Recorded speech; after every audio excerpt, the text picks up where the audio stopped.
నిజామాబాద్ లో మొట్టమొదటిసారిగా 11 సంవత్సరాలు పూర్తి చేసుకున్న ఏకైక college Shri Sai college of hotel management. Nizamabad జిల్లా ఏర్గట్ల మండలంలో తీవ్ర ఉద్రిక్తత చోటు చేసుకుంది. ప్రేమించిన అమ్మాయి మోసం చేస్తుందన్న బాధతో దోచంద గ్రామానికి చెందిన శ్రీకాంత్ అనే యువకుడు ఆత్మహత్య ప్రయత్నం చేశాడు. ప్రేమించిన అమ్మాయిని పెళ్లి చేసుకుందామని శ్రీకాంత్ లండన్ నుంచి వచ్చాడు.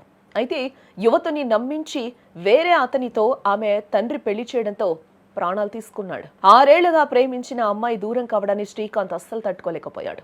దీంతో తీవ్ర మనస్తాపానికి గురై పురుగుల మందు తాగి ఆసుపత్రిలో చికిత్స పొందుతూ మృతి చెందాడు. 20 రోజుల పాటు చికిత్స పొంది 3 రోజుల కిందట శ్రీకాంత్ మరణించాడు. శ్రీకాంత్ మరణం గ్రామంలో నిప్పు రాజేసిందని చెప్పుకోవచ్చు.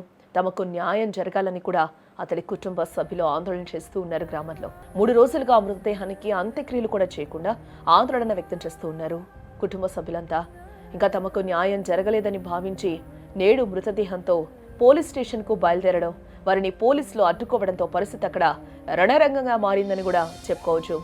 మృతదేహంతో వస్తున్న కుటుంబ సభ్యులను తాళరాంపూర్ గ్రామం వద్ద కూడా పోలీసులు అడ్డుకున్నట్లుగా తెలుస్తూ ఉంది. దీంతో ఆగ్రహించిన శ్రీకాంత్ బంధువులు పోలీసులతో ఒక్కసారిగా వాగ్వాదానికి దిగడం జరిగింది.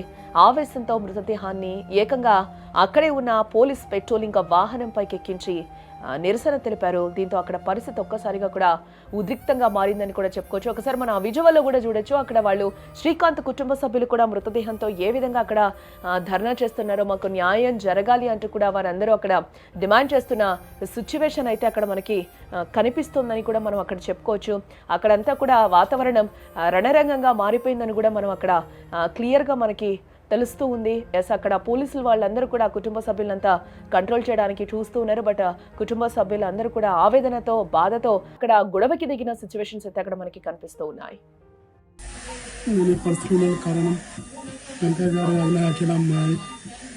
మేము 6 నుంచి లవ్ చేసుకుంటున్నాము.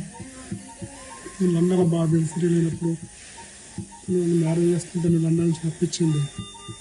నేను అమ్మాయిని మ్యారేజ్ చేసుకున్నాను. లండన్కి వచ్చినాక నాకు వేరే మ్యాచ్లో వచ్చి ఇంట్లో చేసుకుంటా అంటే నేనేం కావాలి, మేమిద్దరం ఫిజికల్గా కలిసి ఉన్నాము.